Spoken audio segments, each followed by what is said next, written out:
Combat Casual, Combat Sports Today, back again, doing another episode of Combat Conversations. Phil, my guy, it was an incredible weekend. Got a lot of new champs, a lot of promotions, had a lot of different shows. One promotion in particular we'll talk about. It took like 6 hours to get started. What is it? This show? Anyway, Phil, how are you feeling? I'm good. It's Monday. I'm tired, but I'm never tired enough. Speak to my boy. You know what I'm saying? We had a great weekend of fights. A lot of fuckery going on, especially on Friday night. We'll get into that. Maybe I'll drop a rant on that one. Saturday was a little tough for me because I had my niece's birthday, but I was that uncle in the corner just on my phone. Phil, what are you doing? Watching the fights. Leave me alone. He's like, really? Now? You can never? He's like, you won't put it on the big screen, so I'll watch on my little screen here. Right. Yeah. No, that's cool. Glad you got to spend time with the fam and still were able to catch some combat sports. Nah, man, I mean, it was so great. Every card delivered this weekend. And that's a rare thing, I feel like. The one thing I didn't watch that was two things. Was Jayo Pataya getting a KO over Sin Cara. I heard it was a really great KO. I don't know how the card was. But and then Pitbull and Lamont Roach ended in a draw. You know anything about that boxing card that took place during the UFC? To be honest, I was so locked in on the UFC card. The UFC card was fantastic, first of all. Like, from top to bottom. I mean, like, just multiple finishes. I think a lot of guys could have got performers of the night, but I was unable to watch the Pitbull and Roach card. I mean, I seen Frank Martin you see the Frank Martin's knockout? I didn't see anything from the card. I saw nothing from the card.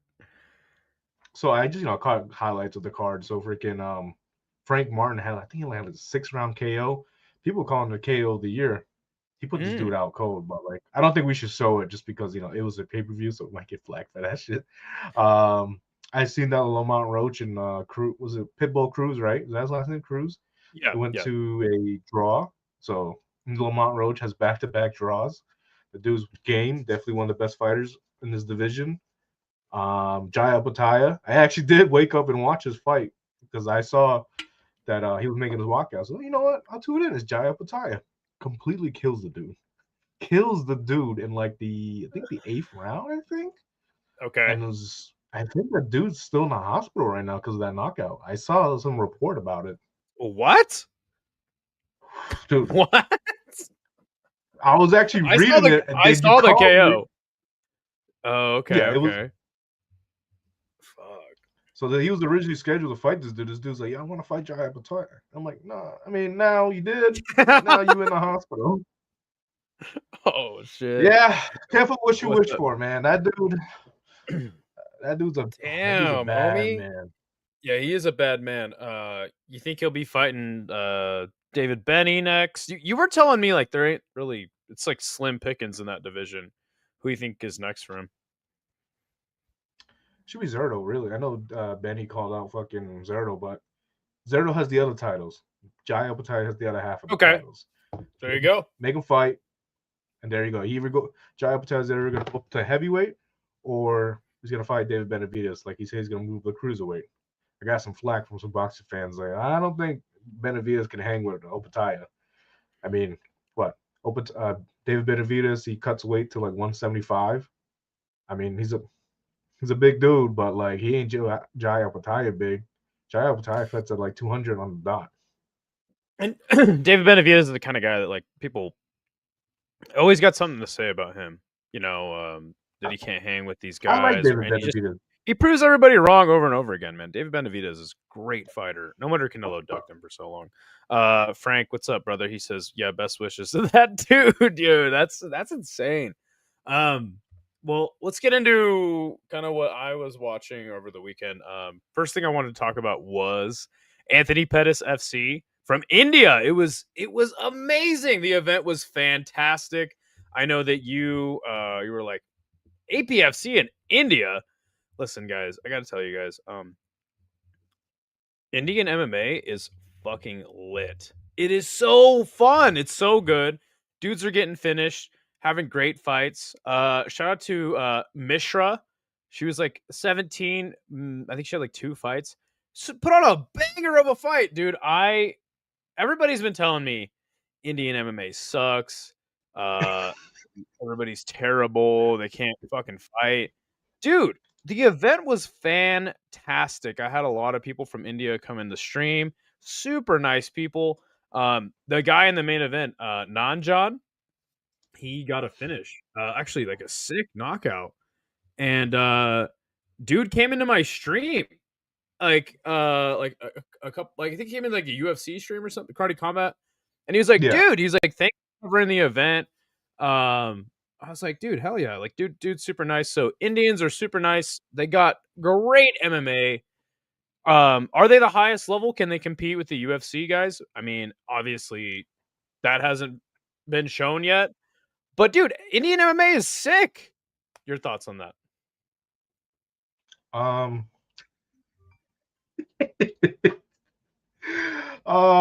Yeah, I mean, if they could put on great fights, that's great for you. I don't have much to say, but I mean, I get it. I get it. Listen, I've seen some Fury events, some LFA events, some regional American shows that just were terrible. They're terrible all night. So like it was great, man. It was high. It wasn't high level. It wasn't the highest level, but it is so entertaining. So shout out to Indian MMA. That's all I wanted to talk about.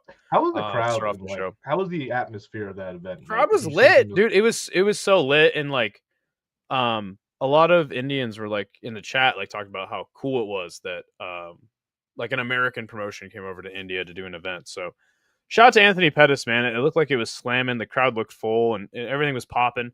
It was fun. It was a lot of fun, man. So I think that my channel might become an Indonesian and Indian MMA channel only. So we got that audience. So no, man, and they're really nice people. So I heard that the next event was PFL MENA. I did not watch it. I heard it was a really great event. I did not get the chance to watch it because I'm at work, because PFL throws on these events so early in the day on a Friday that I cannot watch any of these events. I mean, you get to watch one Friday fights, PFL MENA, or like what's it called? What's it? APFC in India. I used to have Fridays off, but now ever since I got my new job, I don't have that luxury no more. Sure. I APFC was on during PFL MENA, but just scrolling down the card, it looks like the champ got a decision in the main event. Another champ got a Darce choke, Anaconda choke, another sub KO, lots of KOs and submissions. The card was not that long. There was only 2 decisions on this card. So yeah, then that's always fun when a PFL event isn't like super taxing to watch. Yeah. But yeah, I mean, so there. So we're rolling into the weekend, 2 for 2 on events, being fantastic. We move into what was supposed to be, I thought I was going to do BKFC and Karate Combat simultaneously. BKFC ends up going on. Karate Combat is like, yo, we're actually delaying the event 2 hours. I'm like, man, that sucks, because BKFC was 2 hours before 1 was scheduled to go. So I'm like, damn it, I have to watch Karate Combat and 1 at the same time. Well, BKFC was great. BKFC is always so fun. Again, not the highest level of whatever, bare knuckle boxing, but just always so entertaining. I got to shout BKFC out. They announced before the card started that there was some breaking news. Dave Feldman was going to be announcing some big news. Do you know what the big news was, Phil? Wait, he said he was going to announce it on the show? And he announced it during the broadcast, the big news. Guess what it was? You're in the know. You should know. Isn't it Julian Lane? No. Dave Feldman announces BKFC. They're going to go on a cruise. There's going to be fights on the boat. 3 days of fights. BKFC. They put up a QR code you could scan to get free tickets to the cruise. It's going to go from Miami to the Bahamas. I mean, this is breaking news. I'm surprised you didn't know about this. I scanned the QR code. I'm getting them free tickets, baby. Listen, man, with the amount of fuckery that was on Friday night, I couldn't even fucking tune in like to BKFC. I tuned in to your stream, and then I got your reaction to the Perdomo fight. Mm-hmm. And I told you Mm-hmm. about. Remember the last live stream? Told you about him, Yep. man. That guy's the truth. The only crime is that he's what? He's 10-0 BKFC, and he hasn't done a goddamn title shot yet. Yeah, So I mean he had a tough fight only because his opponent kept just falling to the ground. Like he wasn't even knocking him down. Dude was literally just falling to the ground. It was so strange. But yeah, no, that guy is definitely super vicious. There's a lot of great KOs, but Austin Trout and Luis Palomino ends up ending off of a cut, which was a bummer. And I almost feel like this was kind of like, I don't know, I'm not foreshadowing, but we had something similar happen on the UFC card. So that's obviously a bummer. I feel like he was winning. I wasn't really watching super close because I was keeping up with all the nonsense going on on Friday night. yeah. You have any thoughts on that? Oh no, the cut. Yeah. I mean, I didn't watch the fight obviously, but like from what you were seeing, pretty much Austin Trout was gonna outclass this guy. I'm assuming, and like I don't know, I just didn't really have much, really investment to it because I just thought, oh, man, Austin Trout's probably just gonna finish his dude, which he did. He's a better boxer. He's a former boxing world champion versus an MMA Yeah. boxer. I mean, we've seen Paulie Malignaggi going to BKFC lose against Artem Lobov, but like Austin Trout's the The real GOAT. deal. I always thought Mal. He fought. I'm pretty sure he's fought like Cotto and like Canelo. So I think he'll be fine not beating on Luis Palomino, who's like 45 right now. Yeah. This would be officially his second win over him. But yeah, it was just kind of strange. But the event was fantastic. By the way, good to see Going Rounds podcast. Good to see you, my friend. Dirty Hippo, good to see you, brother. He says BKFC already fought on ice. Now it's time to fight on water and then on fire. Wow. BKFC Hawaii from the volcano. Have them fight on Oh fire. shit. That would be sick. Feldman listens to the show. I know he does. But yeah, hey, listen, BKFC cruise. I mean, it's stupid as fuck. What the fuck? Who wants to see fights on a fucking boat cruise? Yeah. Listen, as fight fans, if I was going on vacation and I see a fucking bare knuckle fight on my cruise, I'm with it, bro. Bring out the freaking martinis and everything like that. Give me the Mai That is the Tais. wrong. That is the wrong situation for Conor McGregor to be on. Didn't he already assault a woman on a boat in Majorca, Spain? And now we're gonna bring Conor on a 3-day cruise. This motherfucker, he's gonna get hell. He's gonna he's gonna raise hell on that boat. You know what? You make me want to look this up because I'm actually kind of genuinely interested in this cruise. Cruise Hey, I ship scanned 2026. I scanned the QR code, and they're gonna give me 2 tickets when I win. You want to come with? Listen, I might wait. I seen it on Reddit, but I don't see any articles on it. BKFC, sea, like at sea, like Sue sells The seashells by the Bruise seashore. Cruise? Oh hell yeah! What? It's called the Bruise Cruise? Oh my god! BKFC with like spelled like C. You got to do this when you say sea, sea. Yeah. Okay. But I'm looking at the Instagram post. All aboard the Bruise Cruise setting sail January 2027, not 2026. That's so far away. What? Wait, what? From Miami to the Bahamas.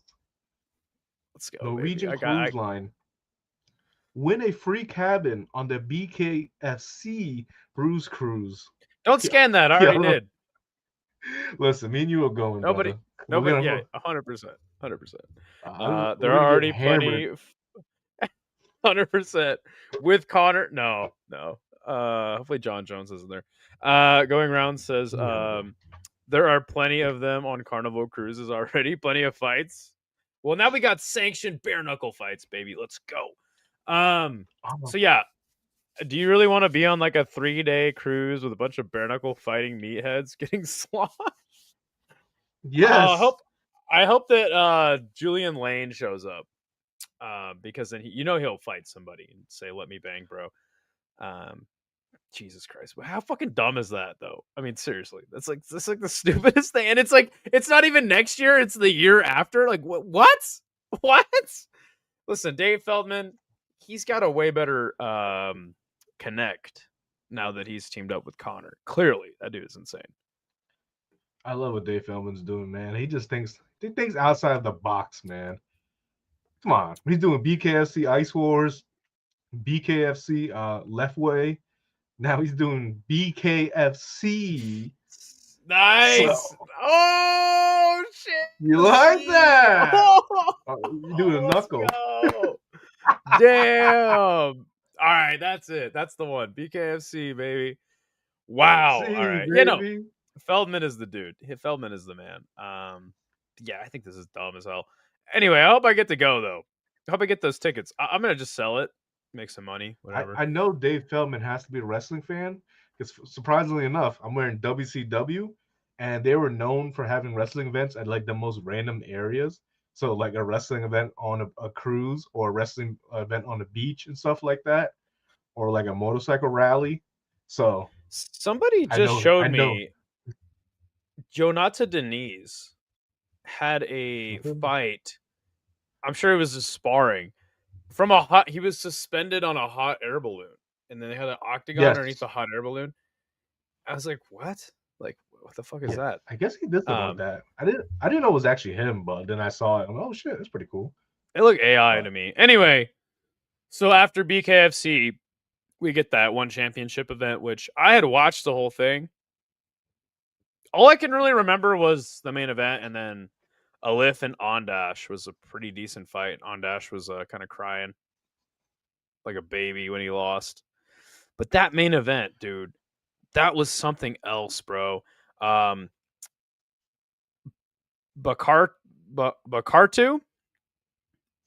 I think that's his name. Yeah, Baatarkhuu. He gets dropped with an elbow by Andrade in the very first round. And he just thugs it out, bro. Like, he just keeps going for the takedown, just keeps putting on that pace. Ends up submitting Fabricio Andrade after a fantastic fight. It was super back and forth. I was like, man, Baatarkhuu, man, he just can't really take Andrade down, but eventually he just wore on him. Exactly. Talk to me. That fight was literally one of the best fights of the weekend. You know, and like I thought Baatarkhuu, whatever, was gonna get knocked out in the first round, because it was looking like it. You know, Andrade likes to start off fast. I mean, his last couple fights, I mean, he finished the dude in like under a minute. Was it the Korean pretty boy guy? And then like Kwanwon-Il. I knew I'm gonna call him the Mongolian Caveman, because that's what I've been calling him for freaking years now. So he's been like relentless. Like, he ate a lot of shots, and there were moments where I looked kind of chippy. I'm like, yo, like, no, like, he can't go out like this. And you know, for me as a fan, I wanted to see him win that title. And eventually, he just kept wearing on like Andrade. And there was one point where he kind of shocked Andrade when he threw a spinning back kick, and it actually landed and like cut him open. And he was like, oh shit. And then Andrade just got tired, and eventually he broke him in like the third or fourth round, and then he took his neck and just tapped him out. And it was an amazing moment. Like, I was hyped. Like, that woke me up. Like, just like watching him win that fight. I mean, like, what a year for this guy. Like, being on Physical Asia, and I think Mongolia won too on Physical Asia, from what I hear. And then he wins that, and then he goes and wins the one bantamweight title. Like, the dude's having the best career of his life. I mean, best at 36. At 36, by the way. At 36, and I believe he gets 50 G's from Chatri too. So that man's living right now, bro. There you go, man. Yeah, I mean, best year of his life. I mean, I'm sure 10,000 BC, like, was probably popping back then when he was alive. I'm sure he fought in the Roman Coliseum or something. Like, I'm sure that was pretty lit. But yeah, this is definitely up there, probably, with one of the best. He was one of Genghis Khan's right hand man. You know what I mean? Oh, no doubt, no doubt. He's probably like, he probably got shocked when he got thawed out of the ice, because like people were shorter back then, right? Dude, but I actually watched. After that, I actually watched like videos on Mongolia, like what to eat in Mongolia, the culture and everything like that, dude. We need to fucking go, bro. We need to go. I'm down. I'll go to Mongolia. I'm sure they got skate parks. No, I'm hella They down. just, The other thing dude, I they wanted just to got talk about. straight grass. This is What was grass. that? It's It just was just grass, bro. It's grass. like they call it the empty city, I mean empty country, or whatever. It's just grass, brother. Well, I think Gra- like when you get to Kazakhstan, it's like they call it the steppe. So it's like pretty flat, but like there's like rolling hills, I think. And then there's like steppes with just like plateaus everywhere. So I mean it's like a horse uh breeding, horse riding culture over there. So I imagine there's a bunch of grass. Good to see the Iron. He says he invaded the city. Dude, That's so we're gonna try. stupid. We're gonna try horse meat when we're out there, I'm not doing that. What do you want, Alistair Overeem? dude. Horse meat is like a delicacy out there, bro. That's Come on, they fucking have so many gross, horses. Dude, it looks man. delicious, bro. The other thing I want to talk about on this card was Pet Chicha. Let's go, Pet Chicha. She knocked that girl out viciously. Are we And they gotta shocked? quit. No, but they gotta quit disrespecting this girl, dude. Stamp's scared of her.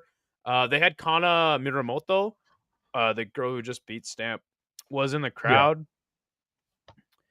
I mean, they're probably gonna do that 175. It's kind of pissing me off that they're gonna have all their Thai guys and girls go over to Japan and just get smoked in kickboxing now. Besides Super Bond, obviously. Sorry, Super Bond. But yeah, it's just like, what are we doing? What are we doing, man? I don't know. Ugh, man, can we just keep her in Muay Thai? Like, I like her in kickboxing, but like, she's so much better in Muay Thai. She's the Muay Thai queen, really. Like, Mm-hmm. she made a career off Muay Thai. Like, I get it. I mean, she's already kickboxing world champion. I mean, her and Kana did put on a freaking banger, but I just want to see Petjija and Alicia Rodriguez Muay Thai title. Let's do it, man. Yeah, Let's fucking do it. That's the fight. 100%. I mean, Petchicha, is she the greatest Muay Thai women's fighter ever? I mean, Just there she ain't had nobody 10 else out. knockouts. She had 10 fights on Thai Fight, and they were all knockouts. I think so. I mean, she's 210-6 and 3. The I crazy didn't even know record. that. Holy fuck. Dude. That's insane. What? She's pound for pound. She's pound for pound the best female striker on the planet. Like if Valentina Shevchenko gets in the ring with her, she's getting smoked. Yeah, that's so gangster. The Iron says he misses Jeanette Todd. What about Tiffany Time Bomb from Glory? No, they'd all get smoked by Petchicha, dude. She's an animal.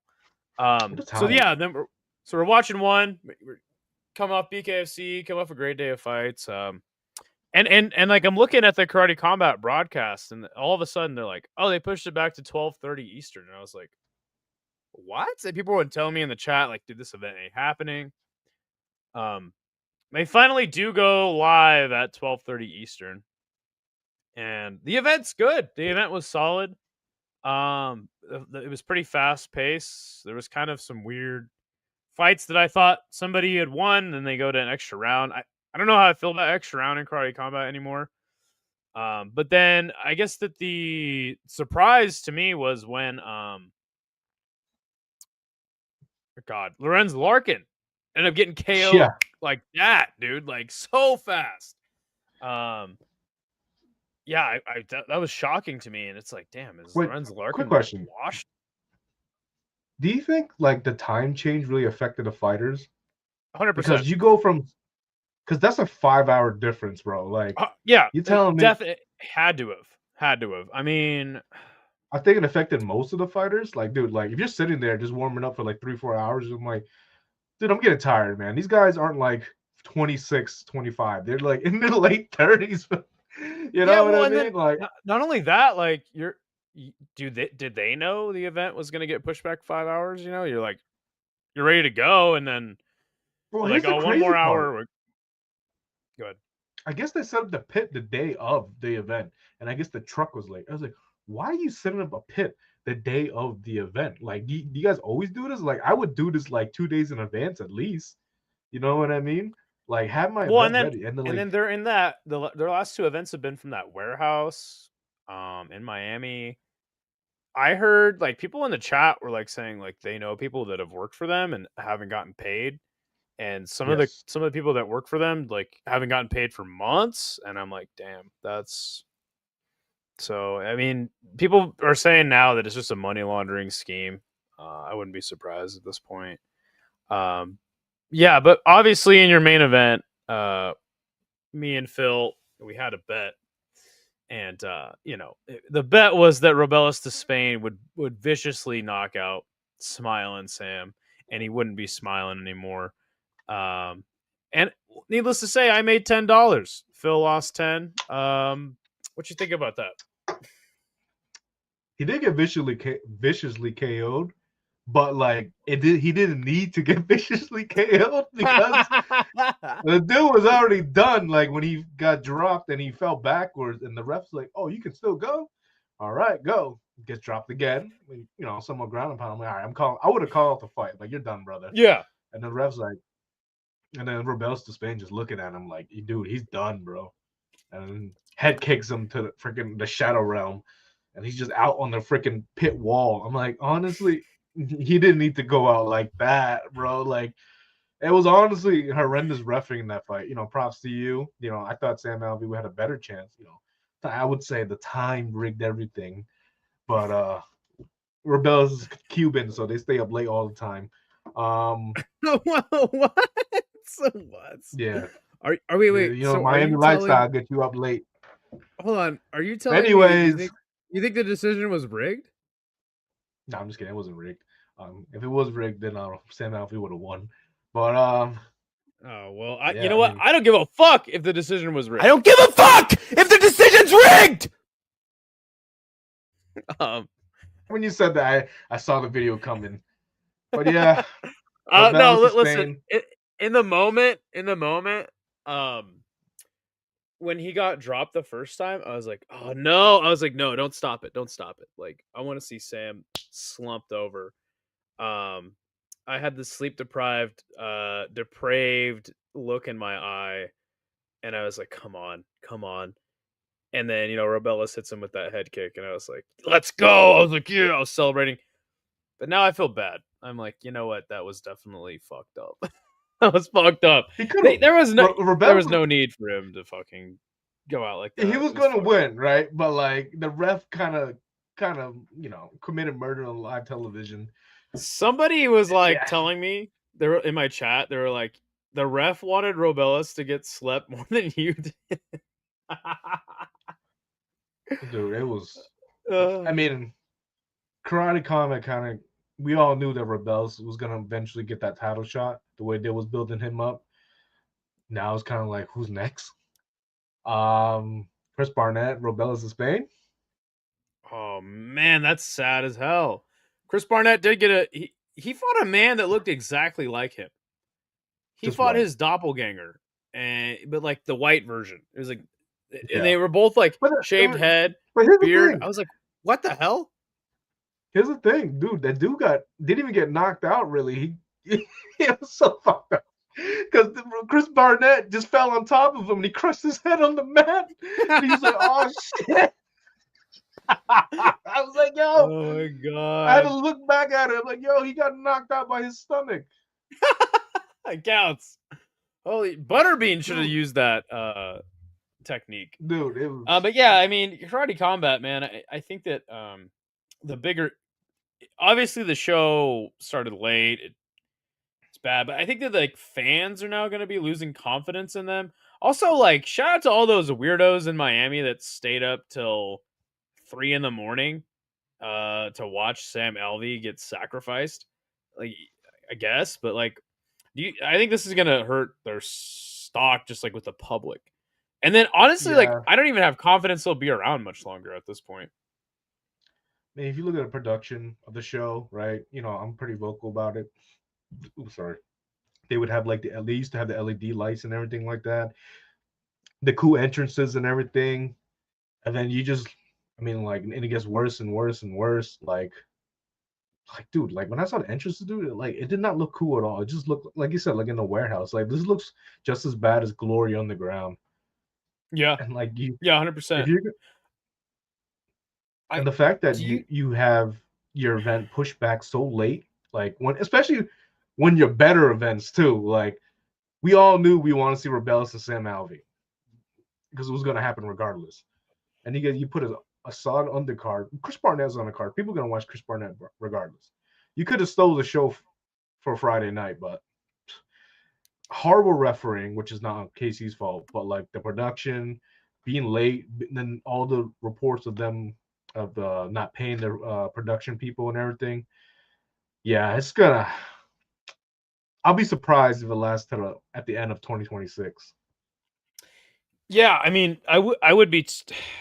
I mean, the fan, like, this is the thing with like one, right? Is like people always like to predict the demise of one, but it's like the fans like one. You know, like, okay, MMA fans maybe not so much, but like Muay Thai kickboxing fans, I guess grappling. I don't know how grappling fans feel about fucking the grappling. But you know, like the fan sentiment around one is still good, right? They're still in the good graces of the fans. But Karate Combat is like now it's like people just hate them, you know. So I think that kind of adds to it a lot. Well, here's the thing: one has a loyal fan base, right? Regardless. Yes. There's only like when you go on Twitter, like really, it's just Twitter. You go see like all the like angry Muay Thai fans, really. But if you go on the Instagram, the Facebook and stuff, they're just like a strong fan base. So. But Karate Combat does not have that type of fan base. There's only the crypto guys. It's like, hey, let's just try to invest in the dollar sign karate, whatever. But I don't know. The whole crypto karate thing is kind of a turnoff. They got rid of all the LED lights. It's, like I said, the whole appearance was just sad to look at. Well, and let me show you something. So I was like getting a background for the Karate Combat show. And this is what their shows used to look like. Yes, like they'd have that crazy like setting in the background, and it was so cool. But now it's just fucking warehouse, so it's really strange. Yeah, the production's getting worse and worse, and yeah. I mean, President, I've heard a lot of things about that owner of Karate Combat, and it hasn't been good. We'll put it that way. I've heard a lot of not good things about him, so he's kind of a weirdo from what I heard. But I don't know, dude. I remember when I first heard of Karate Combat, I was like, this is stupid. And then I've been like, I'm like, okay, I know what it is now. I'm cool. But hey, you know what? I think DBX has a really good chance to kind of take that spot of whatever Karate Combat Sports alternative, whatever it is. Yeah, I think DBX probably has a better chance of taking over that scene.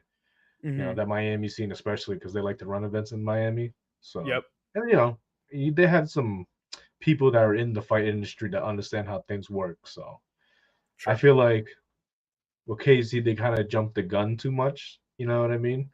Mm-hmm. So we'll see what happens. I mean, I know I think it's Abe Kawa, that like first round management manager that like manages John Jones and a bunch of other like top name talent. So I think he knows what he's doing, especially in the promotion. Yeah, getting the right people in. Yeah, I'm not completely sold on DBX yet, but I'm just looking at it and I'm like, okay, like I can see them getting better and better. Event after they have a product that we can get behind. You know, sure, getting names and stuff. But yeah, I mean, obviously the UFC card was it was fantastic. It was something else. It's funny. I had a buddy go to the show and he's like, man, this is my first UFC event. Like, I'm hoping it'll be really good. Wow. And I'm like, dude, of course it's going to be good. Kind of just not knowing if it would be. But, dude, literally maybe the event of the year. This event had literally everything. A draw, bunch of upsets, a crazy injury, crazy fight between Ebo and Ewo. Man, what would you give the event out of 10? I don't think, like you said off the stream right before we go on, you can't give it nothing below a 9, right? I mean, I don't know if everybody's really talking about Bruno Ferreira versus Marvin Vettori. I think that's maybe one of the more forgettable fights of the card, I would assume. And it was Macy Barber and I think Natalia Silva, no, Karini Silva, right? Mm-hmm. And like those are probably the two. I thought it was cool to see Macy come back after people were saying like she wouldn't you know. Yeah, So I think that's that's cool. probably I like Macy Barber a lot. She actually is a women's fighter who has really fun ground and pound. So that was cool. yes, But yeah, you're absolutely right. Like those are the two forgettable fights, and they weren't even bad. Yeah, but Ebo, did you watch this one? bro. This is where I was on the couch at my niece's party, and I'm over here, we're freaking like soda in my hand, watching like this, vaping on the other one, like holding the vape, and I'm like, yo, watch this fight, bro. And then we're like me and my boy just watching with his baby in his hand and everything. Like, Lucas, chill out. Like, you need to put down the freaking toy. Stop chewing on it. And we're just like, oh, you know what I mean? Like, you kind of just bumping into each other, saying, oh, and then like the fight ends. I'm like, yeah, this is one of those sloppy bangers. Like, I had the group chats blowing up. Like, yo, that was one of the craziest fights I've ever seen. Just two guys just going in trying to kill each other. Both guys get dropped. Both guys get rocked. Both, like, it was like a minute, like they were just kind of like feeling each other out, and then we're just like, yeah, let's just go for it. They just said, fuck it. It's so and then, dope. Eventually Ebo got dropped and he lost, unfortunately. I mean, I think he has a glass chin and he's proven that, and he throws bombs, but like he has no defense at all. So props to Ewo. Is that his name? Ewo? Yeah, and what a debut. What a debut for this guy. You know, like, is he gonna go far in the UFC? Like, I don't know, but damn it, is he fun? You know what I'm saying?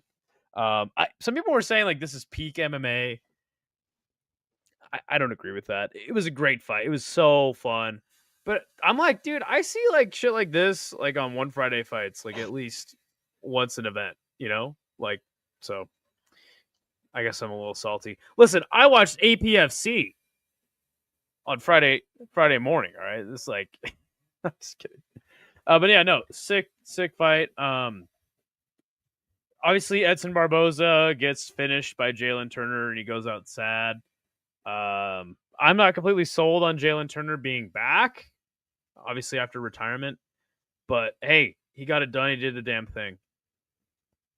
Yeah, that was an ass whooping. That was kind of sad. Hey, I'm gonna come. We're gonna send you back. Well, first of all, Edson Barboza, I think he comes back to lightweight division.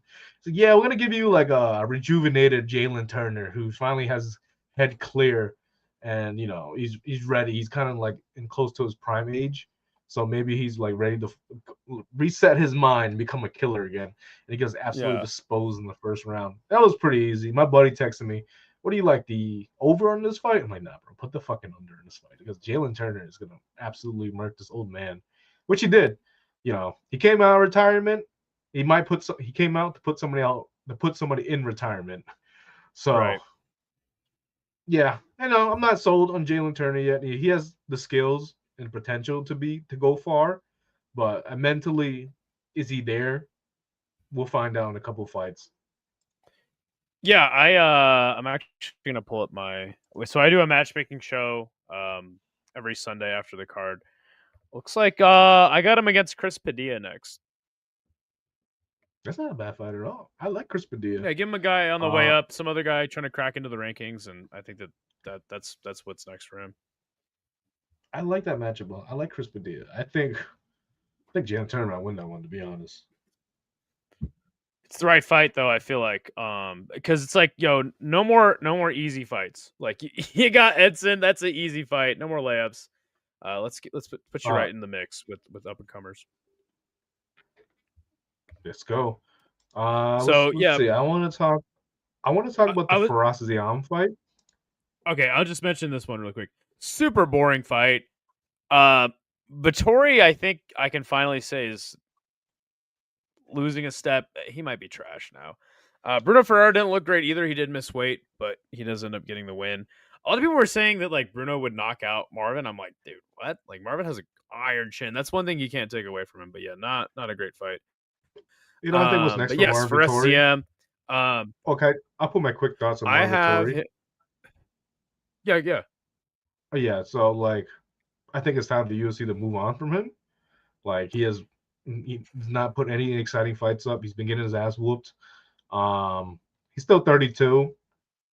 I think the next logical step for him is maybe hear me out. APFC India. Oh, sorry. What are you doing here? I think he should go to BKFC, bro. I think BKFC will probably. I think they have a strong Italian community out there, and the BKFC's been going to Italy a lot. So why not? Let's put them in there. Right? I didn't even Right? think about that. I didn't even think about that. Some people were suggesting like him versus Rob Wilkinson in PFL. I'm like, dude, Vittori's gonna be he's gonna clean up in PFL. But yeah, no, I mean, all jokes aside, like, dude, it just hasn't improved. Like, He just he hasn't. came in the UFC really young, had a lot of potential. I just don't see any improvements from him. He looked really slow. It was strange. Shout out to Bruno Ferreira. He's going to be ranked now, so he's in the mix there. Already knocked out RoboCop, so he's fun. He's fun, but not tonight. He's fine. For SCM, I mean, just checkmated Nas.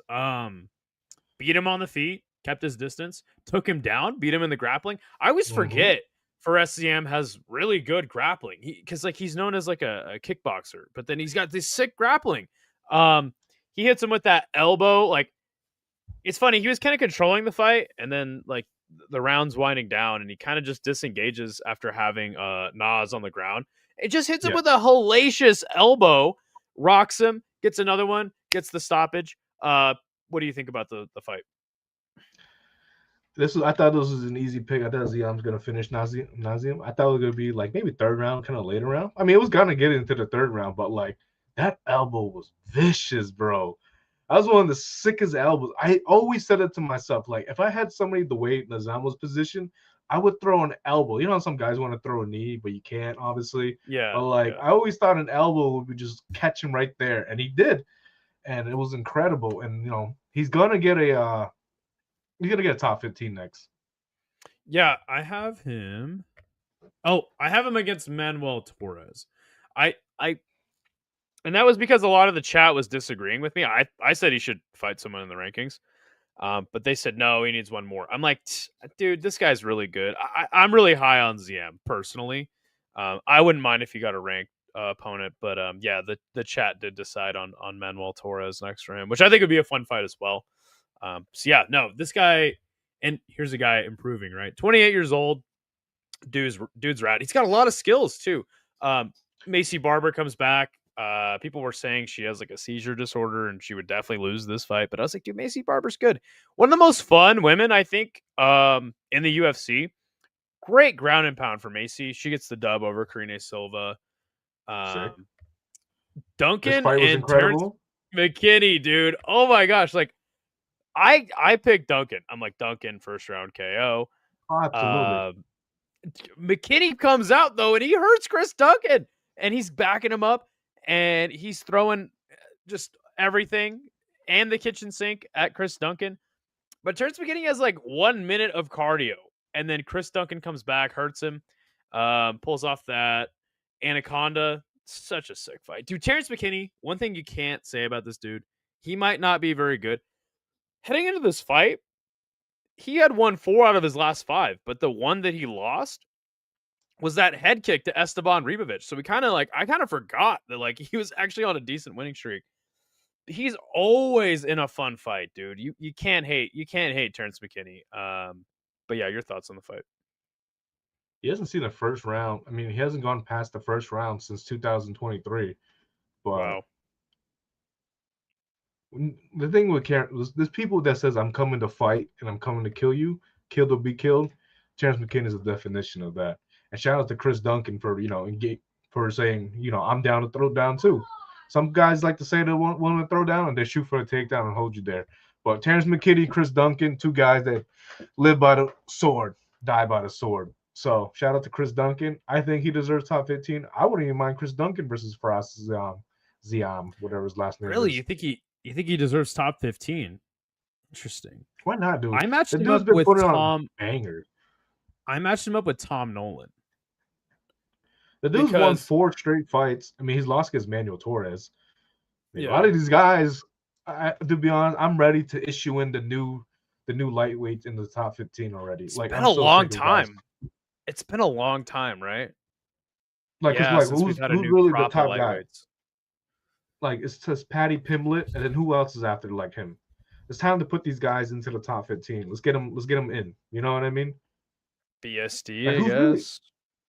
BSD, yeah, he's been there for a minute already.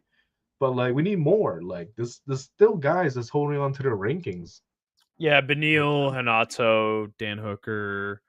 No, I like it. I have him against Nolan just because I feel like, personally, I feel like Chris Duncan is not going to go very far in the promotion. He takes way too much damage, but damn it, is he fun. I actually see Tom Nolan having more potential than him.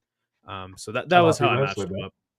But fair enough. Manuel Torres. Speaking of lightweights, new lightweights, right? Manuel Torres. Grant Dawson shoots for a couple takedowns, doesn't get him. Torres hits him with that shot, puts him out. This dude's the truth. He's deadly. Always in a fun fight too. Lightweight is sick, man. This is fucking awesome. So is bantamweight. But your thoughts? Mexico's coming up next year, and I think it's in April, I think, or March. So Manuel Torres. I mean, Grant Dawson was ranked. I think he was ranked number 13, right? I think he was ranked number 13 in the. Yeah, so yeah, Manuel Torres is gonna have. You know he what? Might come in like 14 to 15. They just updated the rankings today, right? No, they do on Tuesdays. Oh yeah, jeez, I don't know what day it is. Dawson was 13th. You're absolutely right. So yeah, talking about guys that should be in the rankings. Yeah, Manuel Torres is definitely gonna be in the rankings. 100%. So there you go. There's the rank guy, Manuel Torres. Let's go. But yeah. Man, yeah. Torres is sick. Always in a fun fight. And for Grant Dawson, like, this is it. That's it, bro. You're done. Yeah, he kind of hit his peak, in my opinion. Yep, exactly. I'm not saying like his career is over or anything, but like as far as him being like a top 10, like championship hopes, it's completely over for him, in my opinion. Like the dude just can't hang with the punchers of the division, you know? Yeah, unfortunately, he can't. Once he gets cracked, he's pretty much going down. Hate to say it, but Grant Dawson always strikes me as like a PFL lightweight. I don't know why. I've always seen him as like PFL in my head. Like he's good, but he's not good enough. You know? Yeah. That's funny as fuck, though. That's so true. Grant Dawson to Ryzen. He might do some damage with the knees. That's hell yeah, dude. Blachowicz, Guskov. Not much to talk about here. Did you see the second round as a 10-8? That's kind of the debate online. Or did you even watch this fight in its entirety? I actually called my boy Nick Atkins, right? I told him, because I'm on the highway back from the fight, I'm like, get this fight on the Discord so I can watch it. I'm never watching a fight on Discord from my phone ever again. And I was literally watching a slideshow.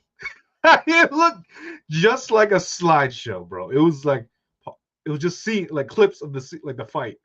It was like, I don't know how. It was literally just like a slideshow. I'm just like watching it like this on my phone. I'm like, bro, watching off of one of those old timey projectors. It was like a silent film. Dude, it was so weird. It literally was just like a projector, like a slideshow, going like one by one, each freaking scene, and like all I see was just like Bogdan throwing a punch and an elbow, but it would just be like, it'd be like, okay.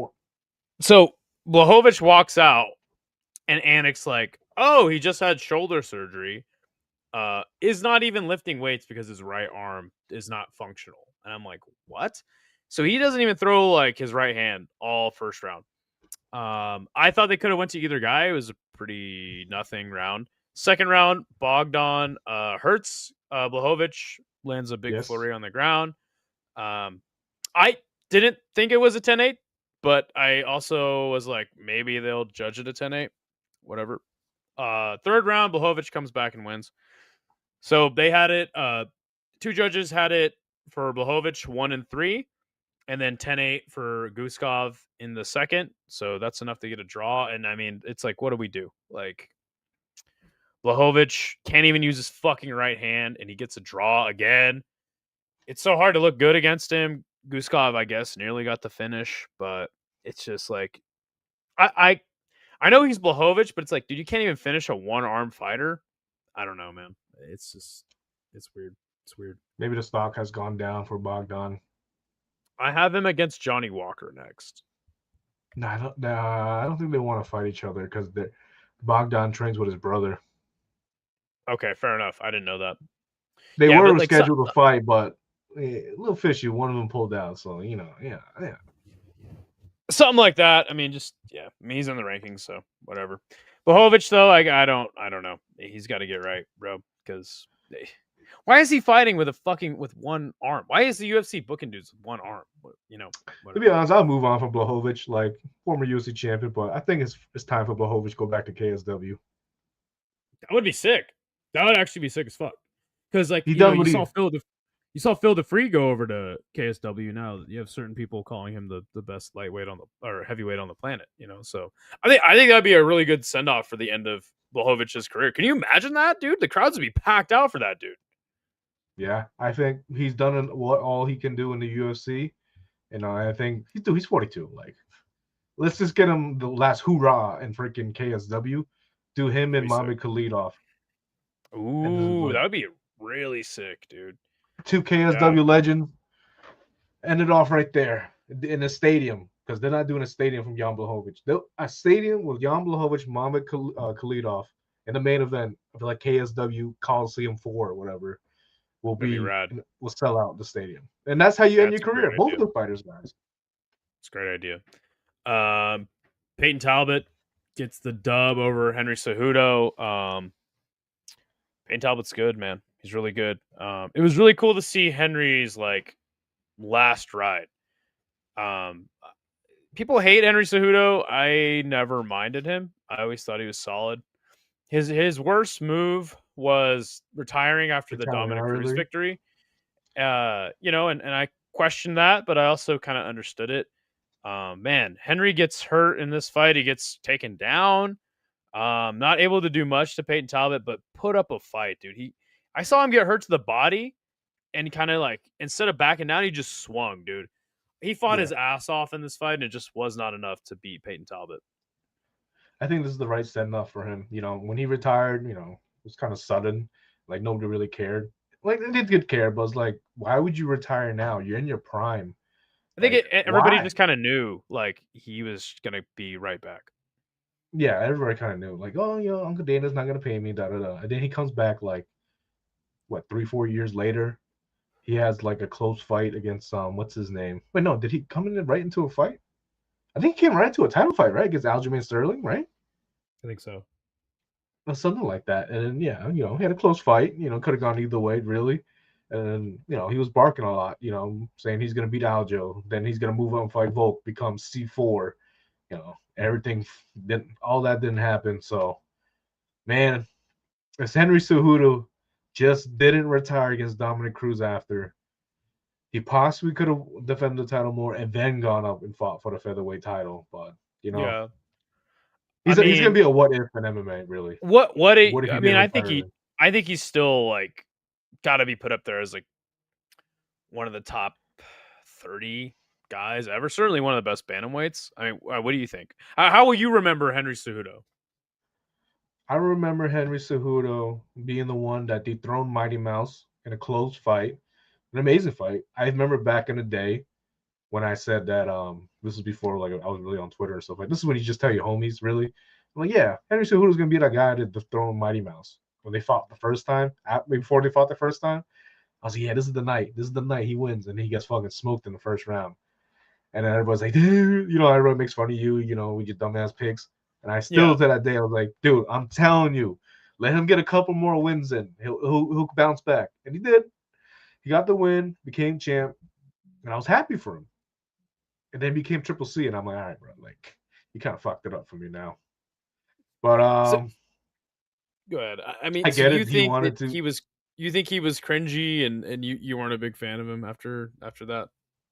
No, I just couldn't do it, bro. Like the cringe stuff, it was kind of annoying, to be honest. Like he was just trying to be someone that he's not really. It could have just been honestly, UFC just didn't want to promote him because he's also in the lightweight division. He could have just talked shit, to be honest.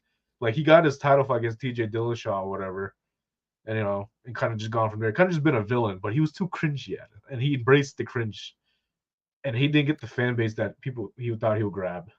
Yeah, I mean, I only started watching in 2019, so I think I only saw the Dom Cruz fight. He fought early on. Dom Cruz on a short notice, and I don't really find that win that impressive, really. because like Dom was kind of on his way out already, and like Yeah, it was short sure. notice.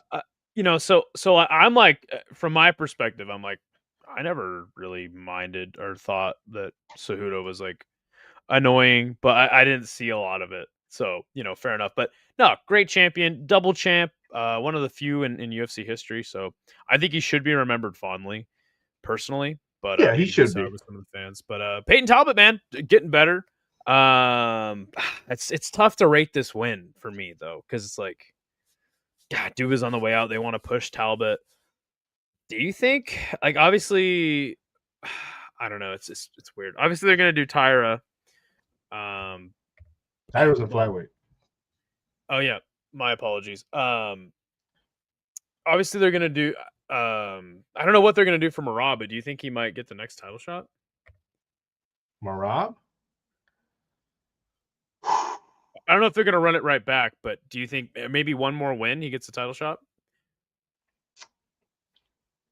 I think if Sean O'Malley beats Song Yadong in January, it's Jan Riz O'Malley too. Because I think they still want to push O'Malley. So I have Peyton Talbot against Eamon Zahabi next. I think that's probably the direction they'll go. He's an older guy in the division, doesn't have a lot of fanfare. What do you think? I actually like that fight. I actually didn't think about that. That's actually great. It'd be a good fight, but I also just feel like that's the direction they're gonna go, because like they see like another ranked guy, but he's kind of not. He's kind of squeaking by some of these dudes, like obviously in the last fight against Cheeto, and I think that's just the direction they're gonna go. Personally, honestly, this is pretty great matchmaking from your side, to be honest. Oh, the fans aren't really behind Zahabi, and who's gonna watch Zahabi fight? Like really? And then if you put him against Peyton Talbot, oh, we'll watch Peyton Talbot. And exactly, like I said, he's an older guy. It just makes sense. Like honestly, that's pretty like great matchmaking in my eyes. Great call. I just that's the UFC. That's what they want to do. They want to push Peyton Talbot. Tyra versus Moreno. I went 3 out of 14 on this card. I did absolutely terrible. That reminds me, tomorrow I'm gonna be making picks for the next UFC card this weekend. Check the show out. Pick against, like, bet on everything against me, because I did terrible on this card. But yeah, I had Moreno winning, and he didn't do much of anything. He got taken down finally in the second, and then Tyra lands a big flurry on him. I thought it was a little early, but I also feel like, Tyra was gonna eventually just get this dude anyway. Tyra's a problem, man. He looked really good in this fight. Finished as a former champion. What do you think about this one? Statement win. A huge statement win. Now, people say it was too early, way too early. I mean, first of all, I don't think it was way too early. I mean, you could argue, yeah, it's a bit early, but like the dude was landing hard shots on the ground. He kind of had him like, pinned on the ground pretty much, flattened out. And when Mark Smith was like, hey, you need to defend yourself. And then the Tyra just landing, wailing on him. Then like he goes face down, like, gets flattened out and he gets hit a couple of times. And Mark Smith just pulls him right off. Like, I agree with the stoppage. You know what I mean? Like, I don't hate on it. Like, it's either you're too late or you're too early. Same. I'd rather be too early than too late, because you saw what happened to freaking Sam Alvey. So you don't want somebody to get freaking brutally KO or take even more damage. So I'm not hating on the call. I thought it was the correct call. I mean, what if he takes 4 more shots?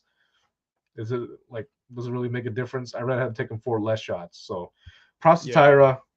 Dana said maybe him and Josh Van in Japan. I think it's fucked up that Josh Van's first title defense has to be in Japan. Like, you're going to Houston in February 21st. I know it's a fight night card. It's not a PLE or number event. Doesn't matter. We're fucking free now. You know what I mean? Every event's going to cost the same on Paramount Plus. So Josh Van, Tattoo Tyra, Houston, where Josh Van is from. Why not? Like, put Sean Strickland and Fluffy Hernandez as the co-main event. If you're gonna go big for Paramount Plus, go big your first year. Josh Van, I mean, we're gonna get to the next fight. He won in 16 seconds, no damage. Tattoo Tyra, you didn't take much damage at all against Brandon Moreno. Good point. You got a point. And then I listened to the press conference this morning. he did say, he was like, yeah, it's a good idea, but like, I don't know, like when we can go to Japan. So Like, listen, bro. I mean, we're supposed to have Spain, Africa. Like, I get it. You've been to Japan before, but like, you're gonna have to book in advance. You already have Houston booked. Let's get it. Let's get it going, bro. Like, yeah, Houston yeah, fans want to see your champion fight. sure. No, I mean I wish they would do that, but I don't think they're going to, unfortunately. Yeah. But Tyra's the real deal. I doubted him. Shout out to Tyra, and he's obviously getting better and better. I and, doubted you know, him super against this fun. fight, but we did say that out of like the upsets that were most likely to happen, it would be Tyra. Mind you, that freaking all the underdogs won. Yes. But some different ways, but especially this one. Peyton right Taba was actually the favorite. Actually, we were like kind of like on edge on that. I'm like, man, like we seen him against Marcelo Barcelos, but then you brought up the Felipe Lima fight. I was like, I don't know, man. Henry Cejudo still got some juice. He got his ass whooped, belt to ass. But who went out strong. But this fight right here, Joshua Van Pantoja. I mean, I was happy. Like, I'm not happy with the result, but like how it went down. I get it. And Van's a fun fighter. He's young. He's the youngest champion right now, and he's gonna have fun fights. But first person to win a title without throwing a punch. I'm pretty sure he threw a punch. Okay, landing a punch, we'll say. That's what somebody told him. DC told him that in the cage after the fight, which I think was really weird. But anyway, Pantoja goes for a kick. Van catches it. Pantoja posts on his arm, and yeah, the fight's over. Okay, this is another weird thing. Officially, according to Dana White, his shoulder popped out. His elbow is completely fine. And I'm like, no, it's fucking not. I saw that fucking thing pop out of his arm. There's no way it's fine. But according to Dana, he's like, oh, it's just a shoulder, guys. It's fine. He even says that he doesn't know when he can come back. The ligament's fucked. He's going to throw him right in a title fight when he does come back. But in my opinion, like, nah. Like, what is he, 36? It's over. Yeah, this is the type of injury that is going to set you back. It's going to make you rethink how you train. It's going to make you mentally, you're going to be scared, mentally scared, when you get in the cage. When you shoot for a takedown, the way you drop, it does that to you when you get a scary injury like that, especially at this age now where you don't want to risk things, But I can see Josh Van actually getting the job done in the next fight now because of this injury. So I'm excited for the rematch, but right now we're getting Tyra and freaking Van most likely next. Hopefully in Houston, please in Houston. Yeah, it's what can you really say? I mean, it's like people were like, "Oh, it's bullshit. Should have been no contest." I'm like, no, like you got to be ready. Doesn't matter if your arm breaks, your leg breaks, and you're Chris Weidman or Anderson Silva. Like, it is what it is, dude. It sucks, but hey, like you said, Van's fresh, so he hopefully will get another fight soon. People hated on that he was celebrating. I'm like, dude, like I get it, like I understand, but like the dude worked his ass off to be a champion. It wasn't the way he wanted to win, but like Dana said that he was apologizing like backstage, which I thought was weird because he's celebrating in cage. Backstage, he's apologizing. Whatever. I don't hate on him for it. By the way, dude just won a belt, like you said, trained hard. Dana tells him like, there's no bad way to win a fight. I'm like, I guess, but yeah, so it is what it is, bro. It sucks ass. I think Pants is done. But Mr. C, what's up? He says second youngest champ in UFC history. Did you watch the Dr. Sutter video on it yet? No, tell us about it. The Van show rolls on. Good to see you, Andrew. Yes, it does. I think best case scenario, this is the best outcome. Not like the way it went down, but like I think the UFC would want a 24-year-old exciting fighter, like especially a striker. People love strikers. Let's be honest. Like people always love strikers over grapplers, and like the vision's opened up now. So with Van, Van is going to be like that one champion that everybody's gonna always look forward to, especially and the next one coming up. Because people love strikers. For the last 3 days, I've been saying Van and Yan, Van and Yan, Van and Yan. Yan. You should have went for the Van Yan Yan fucking parlay. But anyway, Van champ next 10 years. I don't know about that. Road FC over the UFC. Korea over Burma. Good. Right on time, Misha. Right on time. Good to see you. The doctor said it was the elbow. No, he did. I mean, well, of course it was. What the fuck? Yeah, I think we all knew it was the elbow. Cage brawls over elbow injury. I'll mention Road FC after we talk about the next fight. Was Petr Yan and Merab. I mean, dude. Petr fucking Yan, dude. He's the fucking man. Somebody was talking to me before the fight or after the fight. A known hater that I know, and he's like, "What do you like about Petr Yan? He's not even that fun." I'm like, dude, what? This guy has some of the highest IQ I think I've ever seen, like in a fighter. I remember watching Petr Yan like early on, like when I first started watching, and I was so impressed with some of the stuff he was doing. It was weird. I just never seen anybody do some of the shit he was able to do.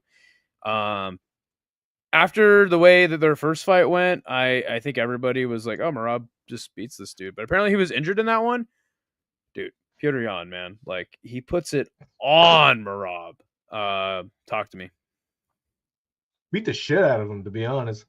Like all you really have to do, right? I mean, let's be honest. Merab is not the greatest striker in the world. Like he's pretty like below average or just average, right?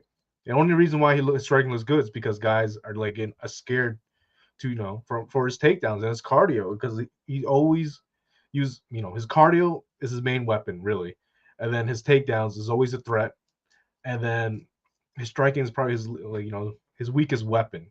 And all you had to do was really just defend the takedowns, and that's it. And then you outstrike him. I mean, that's what Petr Yan did. Easier. It's easier said than done, but yeah, I mean, done. And then, dude, it was crazy to see like Merab's cardio be a non-factor. Like Petr Yan just didn't care. Like it's like he realized, like, dude, well, what's he gonna do to me? Like, because Petr Yan has cardio too. A lot of people forget that too. He has cardio as well. Yep, but 100%. Like, the main thing with this, I believe, the main thing with this camp was just don't let Merab shoot on you. Like when you get on the cage or walking backwards towards the cage, get off, cut corners, get away from that. And then, like, you're a better striker than Merab. And, dude, he was cracking him with them body shots. Dude, Merab really yelled out in pain. And it didn't go down. I mean, Merab is tough as nails, dude. His face got busted up. Yeah. Man, I fucking love Petr Yan, dude. He's got so many skills. Can wrestle, like you said. You know, it's weird, though. You said to me on the preview show, you were like, you think those 4 title defenses in 1 year is going to get to Merab? And it's like, I'm not saying that, like, if he was fresher, like, would he have beaten Petr Yan? But it's probably a little bit of this and a little bit of that. Petr Yan being injured in the last fight. Okay, so do you think that they will run it right back? It depends if Sean O'Malley wins in January. Sure. You telling me that who would the UFC rather have as UFC champion in this new era? Sean O'Malley or Merab? You're gonna go with Sean O'Malley because his style is funner than Merab's. Now Merab whooped his ass twice. I mean, whatever. The first fight is whatever. It was kind of boring. Second fight, he whooped his ass. But like, hey, Petr Yan has a loss to Sean O'Malley. Now Sean O'Malley wins. You seen how Sean O'Malley, he has Dana White privilege. Let's be honest. Yep. If he beats Song Yudong, how the results go, he's gonna get a title shot no matter what. And you cannot tell me that Sean O'Malley, Petr Yan is not gonna be an exciting fight, because their first fight was incredible. And I thought Petr Yan won that fight, but hey, I'm not a judge or whatever. But I think everybody did. I think everybody thought he won.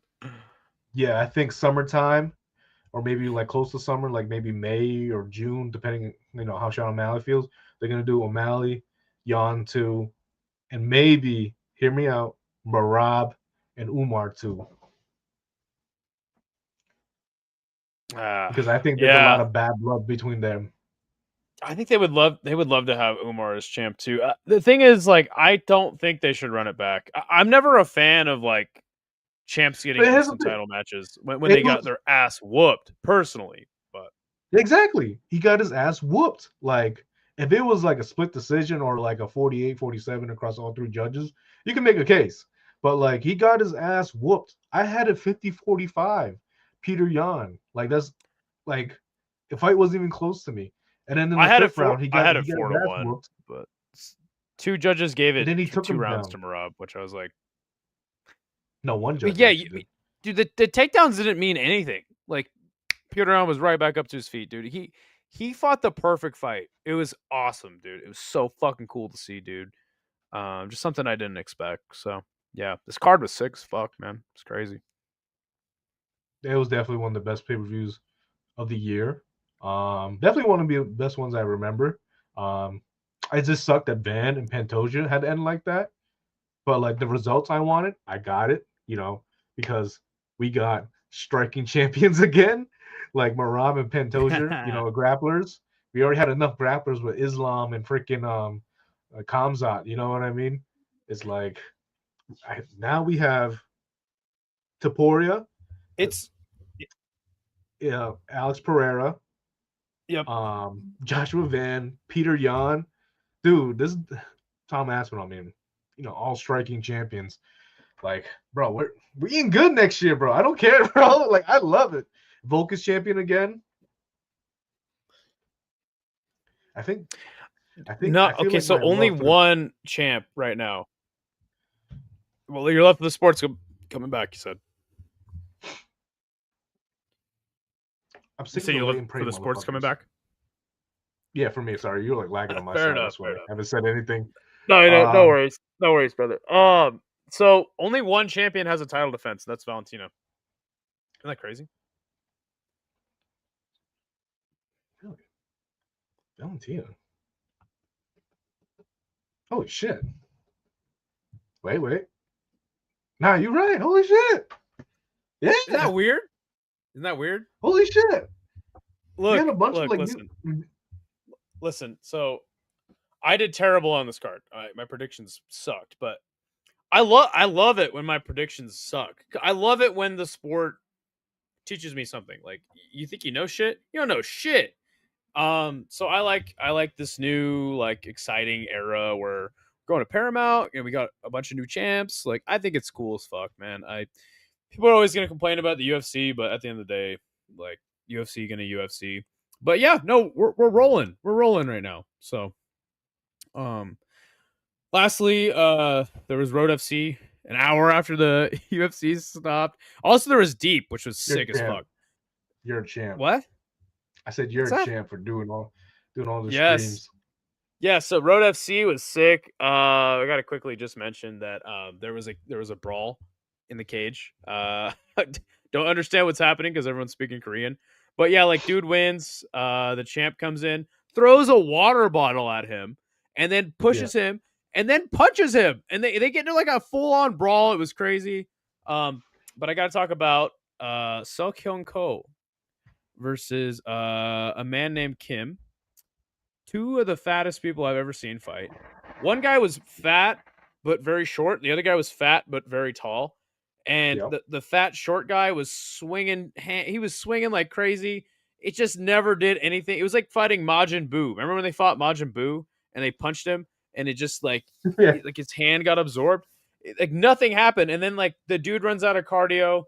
Seo Kyung-ko, who is, by the way, he advances to 2-8 in his professional career after this fight. And finally gets the KO on the guy. It was the funniest fight I've ever seen. Shout out to Isha. He and I did a co-stream for that. We were fucking dying laughing watching that. Like I haven't laughed that hard in a long time. So that was a fun way to cap off the weekend for me. So yeah, man, that's about it for me. You got any headlines? Jamal Hill said he'll knock out Joanna Young Jacek in an argument, apparently caught on camera. Joanna Young Jacek just dropped a video on Instagram, which I was kind of looking at my phone earlier because I kind of wanted to watch it, but I didn't want to interrupt the stream. Should we put it watch on it right now? Yeah, put it on Instagram. I think she's responding to Jamal Hill. Kind of want to get this video up because I'm like, all right, let me a live. Let's do a live reaction to this. Did you see the argument? I think something with Joanna touched like Jamal Hill's girl or something like that. I don't know. Like what? When I'm at work, bro, I can't really be on my phone. So it's like for me, it's like now it's a little bit harder to like catch up on the news. You got it? What the fuck? Okay, wait. 42 minutes. Hopefully you guys can see this because. What do you mean 42? You mean 42 seconds? 42 minutes ago. It was 42 minutes ago. It was 42 minutes ago. All right, I'm gonna play it.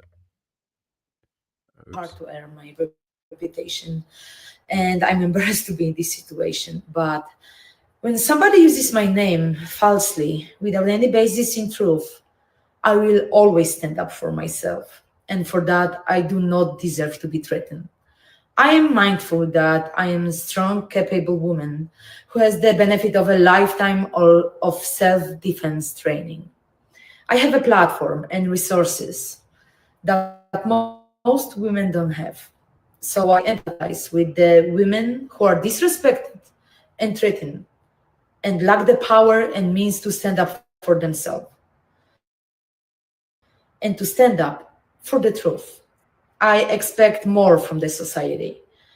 I certainly expect more from athletes in our sport. I want to thank the UFC security and staff for their professionalism. I consider this matter closed, and I wish everyone a happy and healthy holiday season. What the fuck? That was like such a What PR fuck, fucking dude? response. I mean, she was very vague there, but it looks like fucking AI. She was very vague there, but like kind of roasting, dude, low key. Dude, I can never be like. She didn't even mention his name. I can never get on camera and just talk like that, bro. I'm like, if I'm getting on camera to say, like, listen, this motherfucking bitch fucking to use my name at a club, you know what I mean? Trying to say this and that. And I came up and I told her what's up. Like, I gave it a, like, why are you using my name? Well, you know what I mean? Using my name for clout. And she talked shit. And I said something back. And I told him to smack a bitch. And then her bitch ass man fucking, like, yo, what's up? I'm gonna hit you. All right, let's do it. You know what I mean? I mean, then it's Jamal Hill, so I don't know. That fucking Isha says one low kick and Jamal's Achilles is out anyways. Yo, that's the next Misfits boxing match. Joanna, honestly, Jamal Hill. It sucked. No, that sucked. I mean, it shows even Jamal Hill. You know, a lot of people hate Jamal Hill. This is just more evidence why people hate him now. Oh, you're going to hit a woman, knock out a woman, yada yada. You know, he's not really helping his case here. You know. But that's so retarded. Yeah, man, that dude's literally a walking L. Yeah, Nane Ambrose says he's gonna take this out of Joanna, and he doesn't even know what happened. I'm right there with you, bro. Jamal is so desperate for a W, he's trying to get a fight with the Striker Queen. Oh my god, it's retarded. That's so stupid.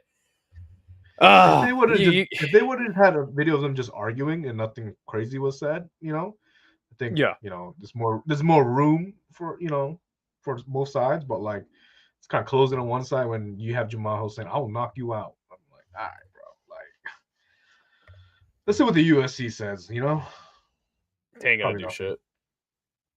They ain't gonna do shit. Dana White is on camera slapping his wife. Yeah, nothing's gonna happen. You got any other news for us? I know it was already a pretty eventful event with the UFC, so there's probably slim pickings on news. I actually was gonna go that. I was gonna go in my group chat and I was gonna be like, hey, is there anything that I missed besides this shit? Nothing really eventful. We do have an interview we're gonna drop soon with Stefan Lohman, former one championship fighter, who just signed with Brave CF. He airs out his grievances with one championship, why he was sidelined for 2 years. His last fight was against John Lineker. and that was 2023 in September, and he never got a fight after that. So we're gonna have that interview dropping this week. My boy Josh drops like fucking 5 interviews per week, so I don't know which one he got. Let's see. Other than that, I don't really have anything. I see Isha in the comments. What's he saying? He's wondering if you're gonna bring a harmonica on interview because the Chautry Jailhouse Blues is gonna be released on this channel soon.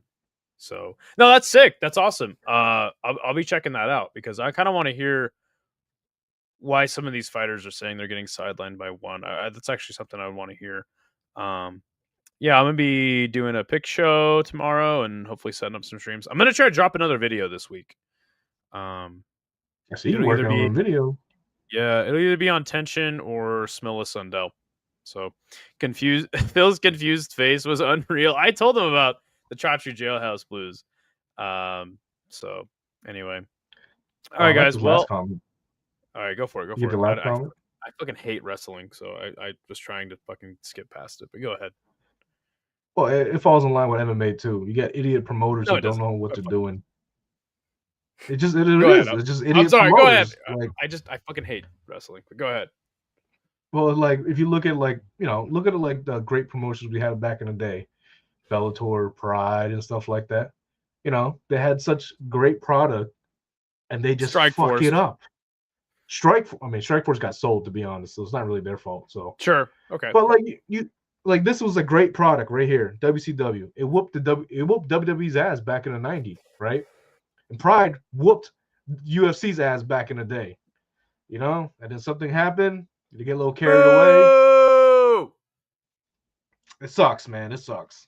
I wish we had better promoters in the fucking industry, but now now TKO runs WWE and UFC, and which kind of crazy, to be honest. Listen, Don King just needs to come back, baby. His last event was Adrian Broner in a literal gymnasium.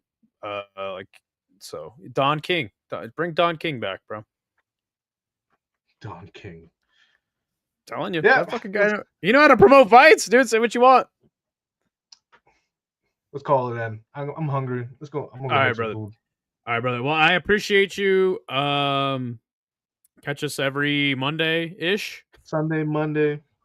Something like that. We're gonna give you guys this show. I had a lot of fun doing the preview too. Maybe we could get to a week, but the time schedule is already kind of hard. But maybe in the future. So yeah, man, I want to thank Phil for doing the show with me. You're the man. And yeah, I think it's time to peace. We're gonna wrap it up. Peace. See you motherfuckers later. Wrap that shit up. What the hell? Yo, the sign is real simple, B. It says wrap it up. Wrap that shit up, B. I don't think that's a good idea. Man, you want some too? You better wrap it up.